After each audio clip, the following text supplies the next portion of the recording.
এবার অনলাইনে প্রতারণার অভিযোগে পাকড়াও এগরার যুবককে গ্রেফতার ছত্তিশগড় পুলিশের। ব্যাংক অ্যাকাউন্ট থেকে 2 লক্ষ টাকা হাতানোর অভিযোগ, মোবাইল লোকেশন ট্র্যাকিং এ জালে অভিযুক্ত। পঙ্কজ দাশরথী প্রতিনিধি রয়েছেন আমাদের সঙ্গে। পঙ্কজ, অনলাইনে কিভাবে প্রতারণা করতোই এগরার যুবক?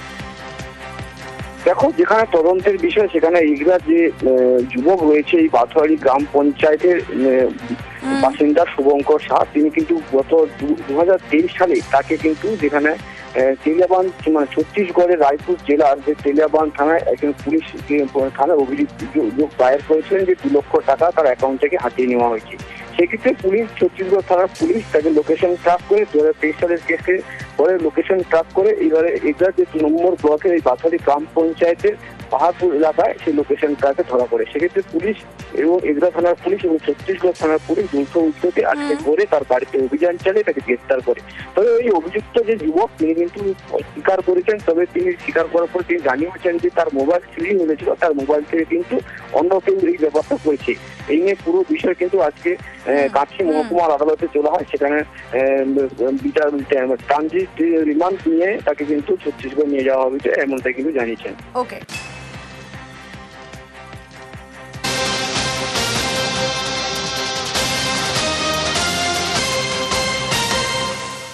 কিশতওয়ারে শহীদ সেনা জওয়ান সিঁদুর কেলার নাদারের পর অপারেশন চাষি, জঙ্গি দমনে ফের জম্মু কাশ্মীরে সেনার অভিযান। কিশতওয়ারে সেনা জঙ্গি গুলির লড়াই, জঙ্গিদের গুলি লেগে নিহত সেনা জওয়ান।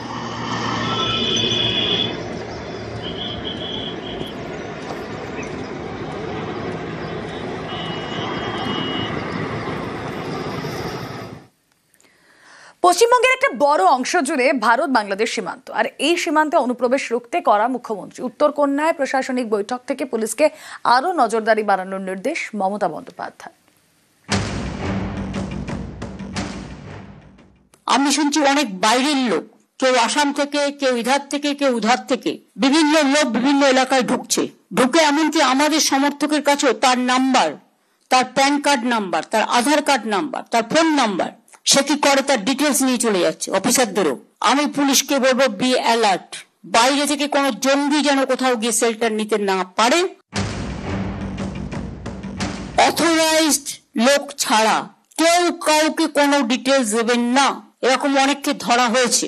ঝাড়গ্রামে একটা টিম ধরা পড়েছে, মালদা, কোচবিহার, কলকাতা, ডায়মন্ডের অনেক জায়গায় ঘুরে বেড়াচ্ছে। চোখ কান খোলা রেখে সবাই কাজ করলে একজনের পক্ষে সম্ভব নয়, ভিজিল থাকতে হবে।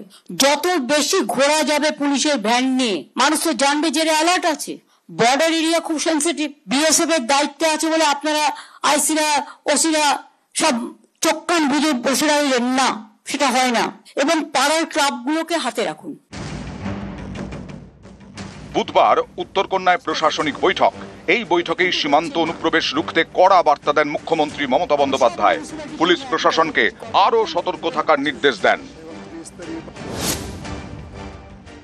ইসলামপুর আর চোপড়া বর্ডার দিয়ে কোনো লোক ঢুকছে না তো, অনেকটা খালি আছে। ওখানে কি কোন রকম সিস্টেম কাজ করছে? ওখানে হামিদুর আছে? ওই ইসলামপুর চোপড়া নয়, ইসলামপুরে একটা জায়গা আছে যেখান দিয়ে আগেও অনেকে ঢুকবার চেষ্টা করেছিল, আটকানো হয়েছে। ওটা একটু দেখে রেখো। রাব্বানি ভাষণ না দিয়ে বেশি হামিদুর আছে, তোমরা সবাই মিলে জেলাটা ভালো করে দেখে নাও। ফলস নিউজ, ফেক নিউজ এবং উত্তেজনা ছড়ানোর এমন কোনো দিক নেই যেটা করছেন না। প্রত্যেককে আমি অনুরোধ করবো, ভিডিও থেকে শুরু করে, আইসি থেকে শুরু করে হেড অফ দ্য ডিপার্টমেন্ট যারা বিভিন্ন জেলায় বিভিন্ন হেডে আছেন, ফেক ধরবার মেশিনারি আছে। যখনই ফেক দেখবেন ওটাকে ফেক করে দিন। বর্ডার গুলো অশান্ত হবে। যে কোনো অশান্তিতেই কিন্তু সবচেয়ে বেশি সাফারার হয় সাধারণ মানুষ। নিজের এলাকাকে সতর্ক থাকুন, যাতে কোনো ঘটনা দিয়ে আপনাদের মনে কোনো উত্তেজনা পরিবেশ তৈরি করতে না পারে। আপনাদের জায়গাগুলো আরো বেশি সেন্সিটিভ, খুবই সেন্সিটিভ, সেজন্য আপনাদের কাজটা খুব মন দিয়ে করতে হবে।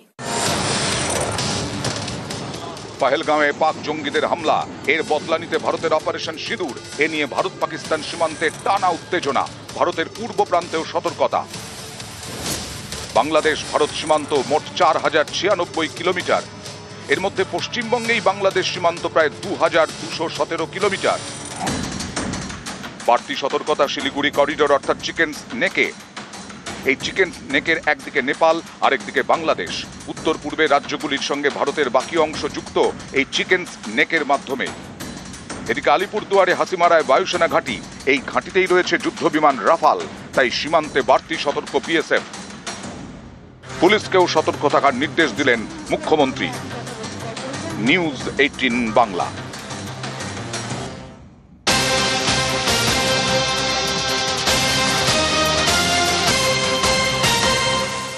And terror don't go together.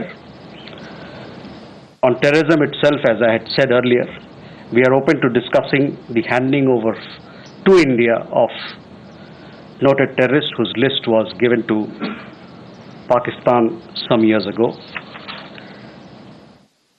I would also like to underline that any bilateral discussion on Jammu and Kashmir will only be on the vacation of illegally occupied Indian territory by Pakistan. And on the question of Indus Waters Treaty, I am again repeating myself, it will remain in abeyance until Pakistan credibly and irrevocably abjures its support for cross-border terrorism. As the Prime Minister has said, water and blood cannot flow together. Trade and terror also cannot go together.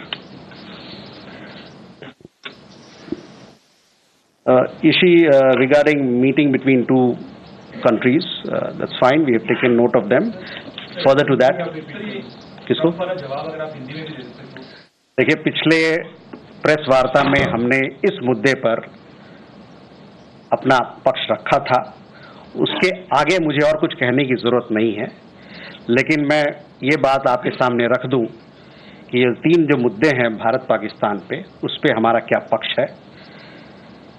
Bharat Pakistan का जो भी engagement होगा वो bilateral तरीके, 2 पक्षीय तरीके से ही होगा। साथ ही साथ मैं कहना चाहूंगा कि वार्ता और आतंकवाद दोनों साथ में नहीं चल सकता है। जहां तक आतंकवाद का सवाल है, हम ये बात करने के लिए तैयार हैं, लेकिन जो बातचीत होगी इस पे होगी कि भारत ने जो एक लिस्ट दिया था पाकिस्तान को कुछ साल पहले, उस लिस्ट में कई एक टेररिस्ट थे, उनको कब वो भारत को हवाले कर रहे हैं, इस बात पे बात होगी। जहां तक बायलैटरल डिस्कशन, 2 पक्षीय डिस्कशन, बातचीत की बात है जम्मू कश्मीर के मामले में, उस पे सिर्फ और सिर्फ एक ही बात पर बातचीत होगी, वो है कि जो इल्लीगल तरीके, अवैध तरीके से पाकिस्तान जो भारतीय भूमि को कब्जा कर रखा है, उसको जल्द से जल्द उसको वेकेट करे। जहां तक सिंधु जल संधि का सवाल है, वो अबेंस में रहेगा, स्थगित रहेगा तब तक जब तक पाकिस्तान क्रेडिबल तरीके से, विश्वसनीय तरीके से और इर्रेवोकेबल तरीके से आतंकवाद को खत्म नहीं करता। और जैसा कि हमारे प्रधानमंत्री ने कहा, उस पर मैं आपका ध्यान केंद्रित करना चाहूंगा कि पानी और खून दोनों साथ में नहीं बह सकता।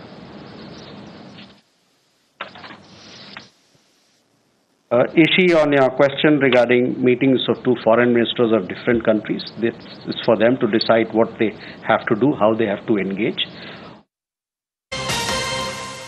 আর এদিকে বাংলায় দুর্যোগের আশঙ্কা। 27শে মে বঙ্গোপসাগরে নিম্নচাপ তৈরির সম্ভাবনা। আগামী সপ্তাহে উপকূলবর্তী জেলায় ভারী বৃষ্টি, নিম্নচাপের জেরে ভারী বৃষ্টির পূর্বাভাস। আরব সাগরেও ইতিমধ্যে তৈরি নিম্নচাপ। 27শে মে বঙ্গোপসাগরে নিম্নচাপ তৈরির সম্ভাবনা। কথা বলবো বিশ্বজিৎ, প্রতিনিধি রয়েছেন আমাদের সঙ্গে। বিশ্বজিৎ, আবহাওয়া দপ্তর সূত্রে কি খবর? দেখো, ভারতের মৌসুম ভবন যে 2টি ফোরকাস্ট দিয়েছে, তাতে আরব সাগর এবং বঙ্গোপসাগর 2 সাগরেই নিম্নচাপ তৈরি হচ্ছে এবং আরব সাগরের যে নিম্নচাপ সেটি ইতিমধ্যেই তৈরি হয়ে গেছে এবং আগামী 36 ঘন্টার মধ্যে এই নিম্নচাপ শক্তিশালী হবে এবং ডিপ ডিপ্রেশন থেকে সেটি আরো ইন্টেন্সিফাই করা, অর্থাৎ এই যে নিম্নচাপ, সেই নিম্নচাপ থেকে ঘূর্ণিঝড়ের একটা সম্ভাবনার ইঙ্গিত দিচ্ছে আবহাওয়া দপ্তর। যদিও এখনো ঘূর্ণিঝড়ের কোনো পূর্বাভাস দেয়নি আবহাওয়া দপ্তর, তবে বঙ্গোপসাগরের ক্ষেত্রেও 27শে মে অর্থাৎ মঙ্গলবার একটি নিম্নচাপ তৈরি হচ্ছে মধ্য বঙ্গোপসাগর এবং কিছুটা উত্তর বঙ্গোপসাগরের উপর, এবং এটিও উত্তর বঙ্গোপসাগরের দিকে এগোবে, তবে এটিও ইন্টেন্সিফাই করবে, অর্থাৎ ডিপ ডিপ্রেশনে পরিণত হওয়ার সম্ভাবনা রয়েছে।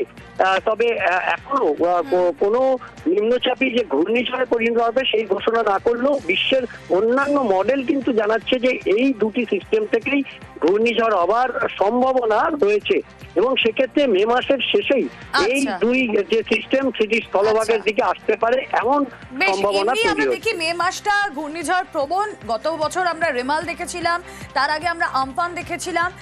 এবারও নিম্নচাপের জেরে ভারী বৃষ্টির পূর্বাভাস রয়েছে, বঙ্গোপসাগরে ঘনীভূত হচ্ছে নিম্নচাপ।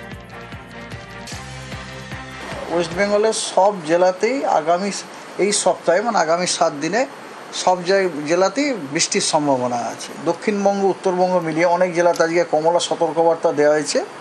বজ্রবিদ্যুৎ সহ বৃষ্টি, তার সাথে ঝোড়ো হাওয়া, কোথাও 50 থেকে 60 কিলোমিটার গতিবেগে, কোথাও 40 থেকে 50 কিলোমিটার প্রতি ঘন্টায় গতিবেগে। আগামী 27 তারিখে উত্তর বঙ্গোপসাগরে একটি লো প্রেশার এরিয়া ফর্ম হওয়ার সম্ভাবনা আছে। তার পরবর্তী দুদিনে ওই লো প্রেশারটি একটি সুস্পষ্ট লো প্রেশার নিম্নচাপ অঞ্চল হওয়ারও সম্ভাবনা রয়েছে। এটার প্রভাবে 28 তারিখে পশ্চিমবঙ্গের দক্ষিণবঙ্গের 4টি জেলাতে বিক্ষিপ্তভাবে ভারী বর্ষণের সম্ভাবনা আছে।